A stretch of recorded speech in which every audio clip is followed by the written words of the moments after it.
In this video, we're going to formally or informally define the derivative of a function. Before we do that, though, let's just recall from the beginning of chapter 1, we talked about the slope of the tangent line. So remember that this was a limit, even though we didn't have the formal idea of a limit yet. It was the limit of the slope of the secant line. So I mean the secant, so P is the point A, f of A, and our point Q that we sort of move around has x value A plus H, so y value f of A plus H. So we're some distance away from, we're some H distance away from point P. So as Q gets closer to P, we want to look at the slopes of the secant lines. And what happens is they approach what we call the slope of the tangent line. So if you compute the slope between these 2 points, you're going to get this function here. And we want the limit as the x value, a plus h, of q gets close to a, so as h goes to 0. Similarly, in section 1.2, we talked about the instantaneous rate of change of a function at a is the limit. Now I said here again interval, so this is the interval from a to a plus h. Okay, so we take the average rate of change over that interval as it goes to 0, and again, if you look at the average rate of change, you're going to get this. Okay, and you want as h goes to 0. Now to see a quick graphic that we looked at before, okay, you can use this URL here. I'm just going to go to it for a moment. So the purple line is our tangent line at a point, okay, and the green line is our secant line between the 2 points on the curve. So notice as we move this green point, so Q, closer and closer to the point P, we see that these 2 lines are approaching each other, and therefore the slopes are approaching each other. Okay, so we want the limit of the slope of this green line as the point moves closer to this purple point. Okay, so that's the idea. Because we're going to be doing this so frequently, we want some notation for it. So we don't always want to say limit as h goes to 0 of f of a plus h minus f of a all over h. So what we do is we call it f prime of a. Okay, so that's how we say this, f prime of a, and this is the derivative at x equals a. Now, we can do this for any value of a in the domain of f. We can find what the rate of change is, or the slope of the tangent line at that point. So we can define a function, a new function called the derivative. Okay, so if we don't use a specific a, if we just use a value x to sort of denote what a might be, then we can talk about a new function, the derivative. Okay, so that's the idea. So the derivative of a function of f at x, okay, is defined to be f prime of x. Okay, so remember that's how we say this. F prime of x, okay, which is the limit as h goes to 0 of f of x plus h minus f of x all over h. Okay, now provided this limit exists, which we're going to talk about in the next video when it does not exist, which does happen sometimes, but provided it exists, that's the derivative. Now just a note here. Okay, when we talk about f prime of a, where a is a specific number, okay, f prime of a is a number. Okay, it's the slope of the tangent line.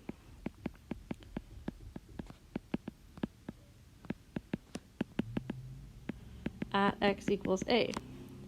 When we talk about f prime of x for a general x, what we get is a function of x. Okay, so what it does is it gives the slope or the instantaneous rate of change. Okay, I'm using the slope though.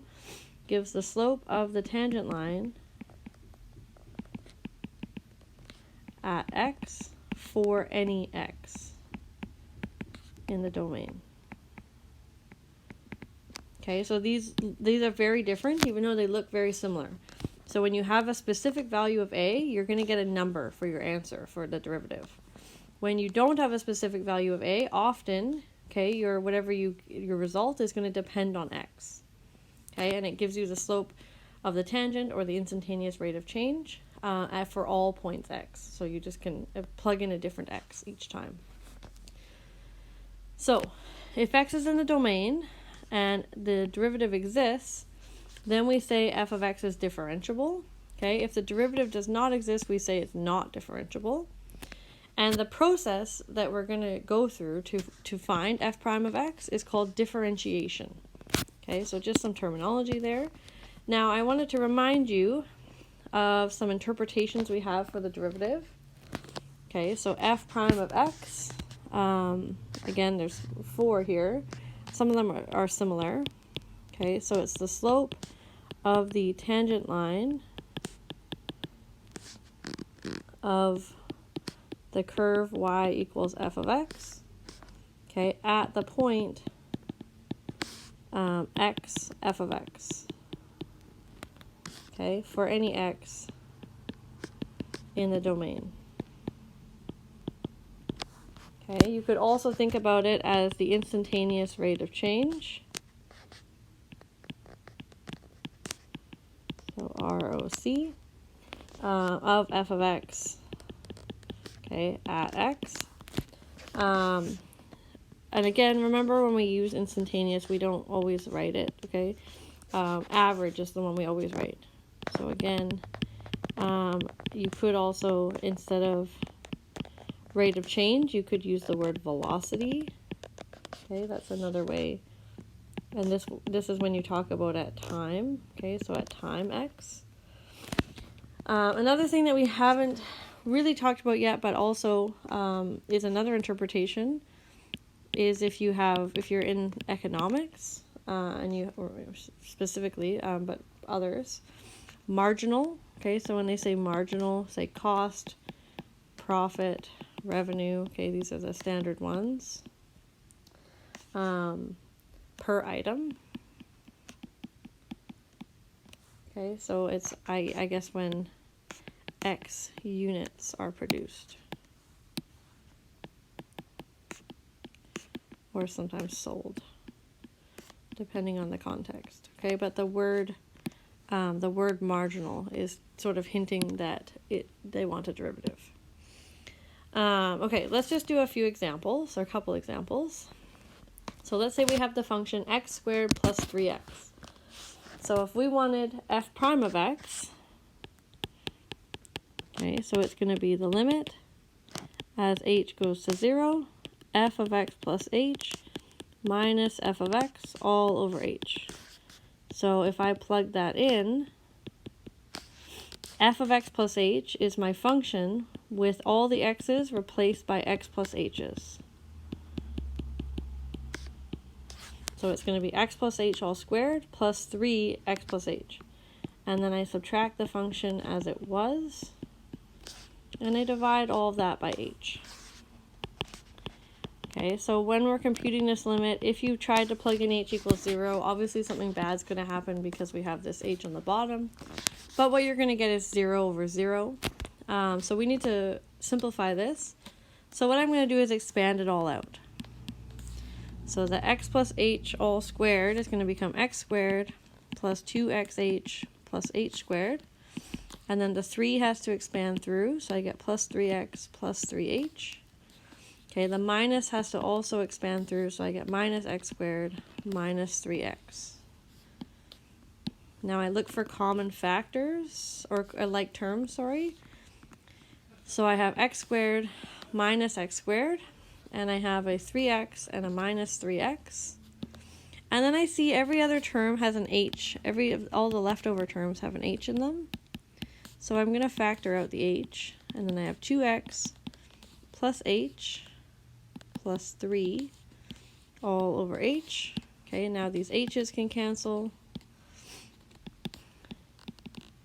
And once that h on the bottom cancels, I'm pretty sure I can evaluate the limit now. So now I can plug in h equals 0, okay, and lose my limit notation. So I get the derivative is 2x plus 3. Okay, so f prime of x is 2x plus 3. Okay, that would be my derivative. Notice that it depends on x. So what if I wanted f prime of 3? So in the past, what we would have had to do is to take the limit as h goes to 0 of f of 3 plus h minus f of 3 all over h. Okay, and we'd have to do basically what we just did, except without x, replace it all with 3's. Okay, so this is long. And we actually did the work already.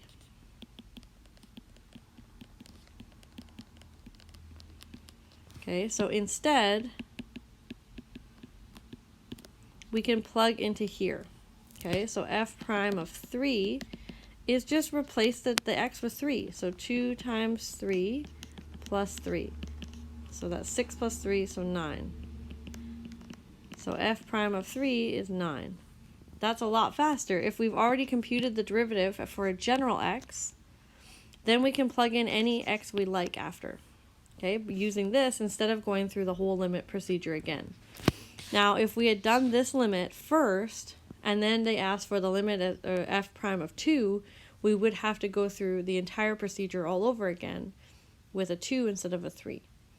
Okay, so there is a benefit to computing it for a general x. If you want to plug in multiple x's after, it's much easier. Okay, let's try another example. So determine the derivative where our function is square root of x plus 2 minus 7.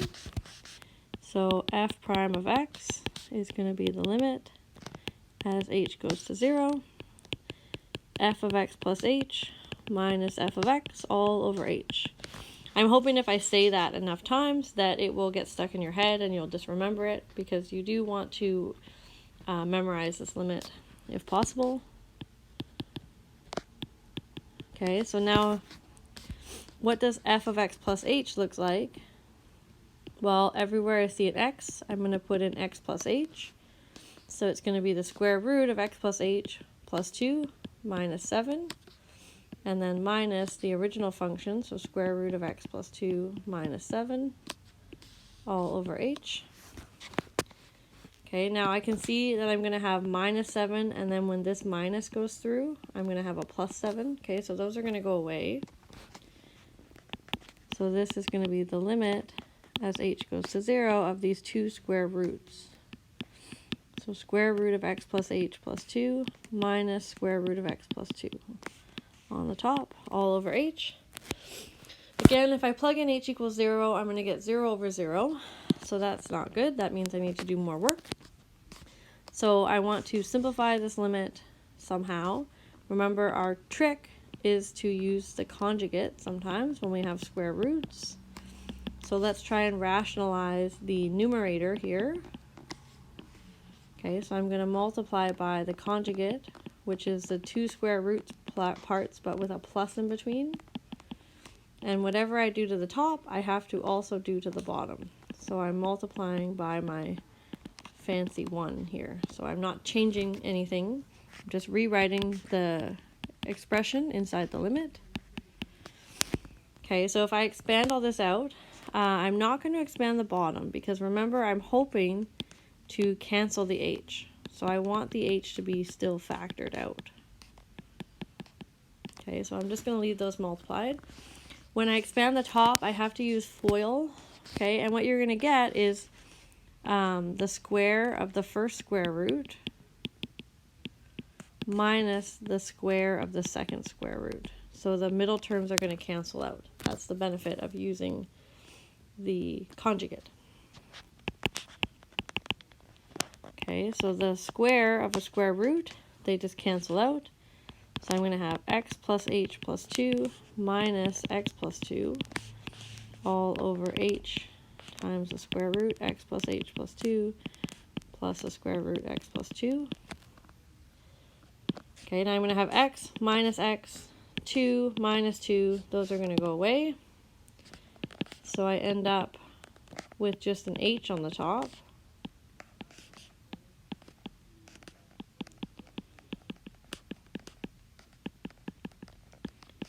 So now I can cancel the h's, which leaves me with a 1 on the top. So it's 1 over square root x plus h plus 2 plus square root of x plus 2. Now I can plug in, I can evaluate my limit now. I can plug in h equals 0. So I get 1 over x plus 0 plus 2 plus square root of x plus 2. So notice that these are both square roots of x plus 2. So I have 2 of them on the bottom. So I get 1 over 2 square root of x plus 2. Okay, so that's what I would say my derivative f prime of x is.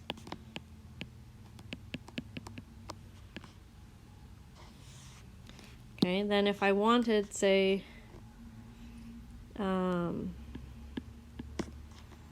f prime of 7, now I can just plug in 7 here.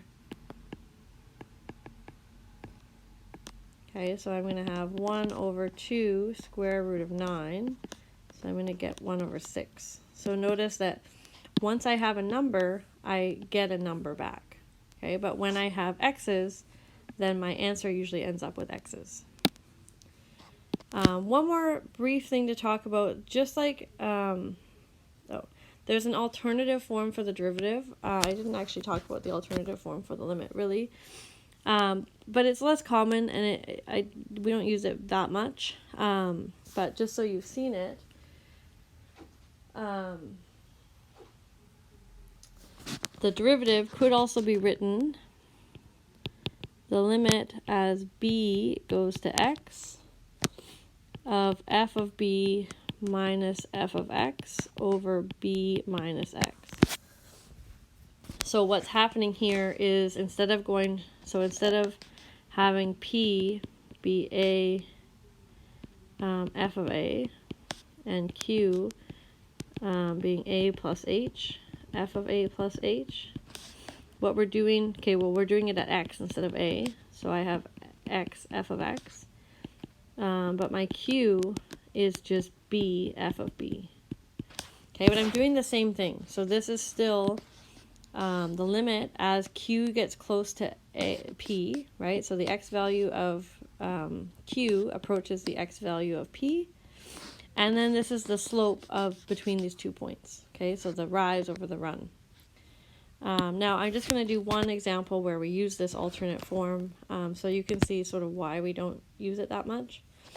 So let's use a fairly simple function, so x squared. So f prime of x would be the limit as b goes to x. So f of b minus f of x over b minus x. Okay, so f of b is just the function evaluated at b, so b squared, okay, minus x squared over b minus x. So if I try to plug in b equals x, I'm going to get 0 over 0. So what I actually need to do here is factor. Okay, so expanding is easier than factoring. Here it's not too bad to factor because I have a difference of squares on the top. Okay, but it can be challenging. Okay, so I can simplify it. Now I can cancel those factors. So I get the limit as b goes to x of b plus x. Okay, so b goes to x. Now I can plug in b equals x. So this is x plus x, or 2x. Okay, so we would say that the derivative is 2x. Okay, now if you do this using the regular form, okay, so as h goes to 0, f of x plus h minus f of x all over h, you'll also get 2x. Okay, it's good practice, so I suggest that you do it to make sure. But it's doing the same thing. It's just that this part here can be hard. It can be more difficult in using this method to factor.